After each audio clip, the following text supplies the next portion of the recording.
Hello guys, and welcome to a different kind of video. Today, what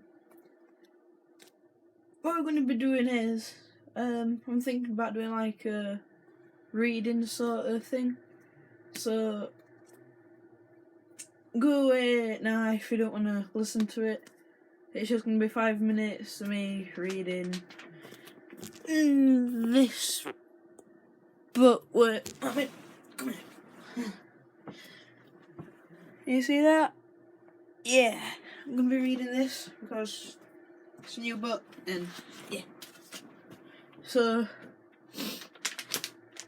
hope you enjoy it, guys, and sit back and just chill out. Chapter 1. He sees me. Charlie dropped to her hands and knees. She was wedged behind a row of arcade games, cramped in the crawl space between the console and the wall. Tangled electronical cords and useless plugs strewn between her. She was cornered. The only way out was past the thing. She wasn't fast enough to make it. She could see him stalking back and forth, catching flickers of movement through the gaps between the games. There was scarcely enough room to move, but she tried to crawl backwards. Her foot caught on a cord. She stopped, controlling herself to carefully dislodge it. She heard the clash of metal on metal. As the furthest console rocked back against the wall, he hit it again, shattering the display, then attacked the next, crashing against them, almost rhythmically, tearing through the machinery, coming closer. I have to get out. I have to. The panic thought was of no help. There was no way out. Her arm ached. She wanted to sob aloud. Blood soaked through the tattered bandage, as it seemed as though she could feel it draining out of her. The console a few feet away crashed against the wall, and Charlie flinched.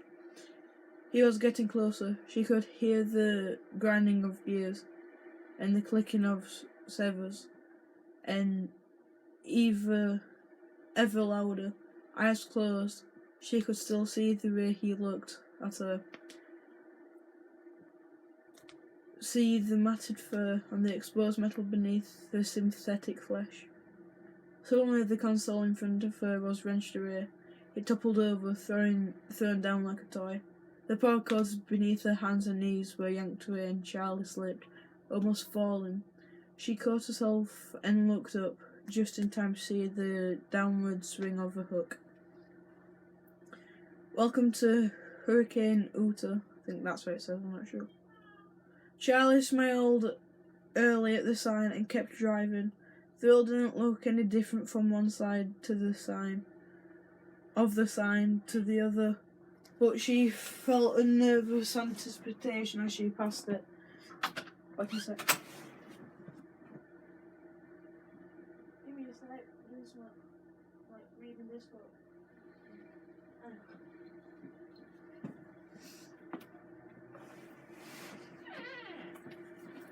I'm back. As she passed it, she didn't recognise anything. Then again, she hadn't really expected to. Not this far at the edge of town, where it was all highway and empty space.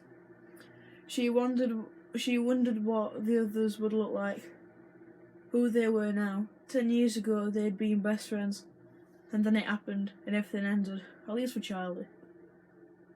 She hadn't seen any of them since she was 7 years old.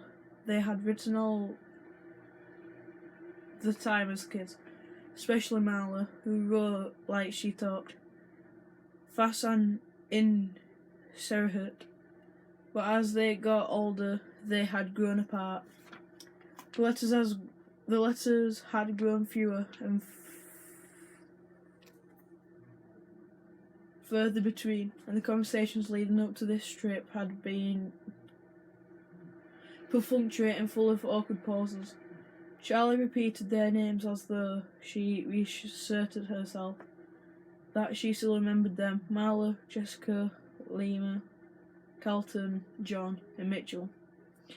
Mitchell was the reason for this trip after all.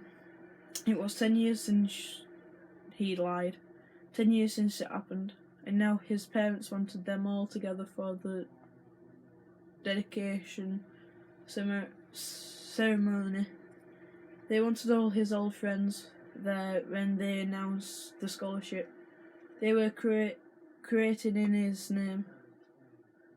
Charlie knew it was a good thing to do, but the gathering still felt slightly macabre. She shivered and turned down the air conditioner. She thought she knew it was not that the cold. As she drove into the town centre, Charlie began to recognise things: a few stores and the movie theatre, which was now advertising the summer's blockbuster hit. She felt a brief moment of surprise, then smiled at herself. What did you expect? That the whole place would be unchanged? A monument to the moment of your departure, frozen forever in July 1985. Well, that was exactly what she expected. She looked at her watch. Still a few hours to kill before they all met up. She thought about going to the movie, but she knew what she really wanted to do. Charlie made a left turn, and headed out of town. 10 minutes later, she pulled to a stop and got out. The house loomed up before her. The dark outlines ruined in the bright blue sky. Charlie leaned back against the car, slightly dizzy. She took a moment to steady herself with deep breaths. She had known it would be here. Olive took a look through her aunt's bank books a few years before he had told her that the mortgage was paid off and that Aunt Jen was still paying property taxes. It had only been 10 years. There was no reason it should have changed at all. Charlie climbed the steps slowly, taking in the peel and paint. The third stair still had a loose board, and the rose bushes had taken over one side of the porch, their thorns biting hungrily into the wood. The door was locked, but Charlie still had her key. She had never actually used it, as she took it from around her neck and slid it into the lock. She remembered her father putting its chain around her neck, in case you ever need it. Well, she needed it now. The door opened slowly and Charlie looked around. She didn't remember much about the first couple of years here. She had only been 3 years old, and all the memories had faded together in the blur of a child's grief and loss. Of not understanding why her mother had to go away, clinging to her father's at every moment, not trusting the world around her unless he was there, unless she was holding tightly to him, burying herself in his flannel shirts and the smell of grease and hot metal on him. That's it for today, guys. Hope you enjoyed. Hopefully we'll be able to make more of these, but who knows. Goodbye!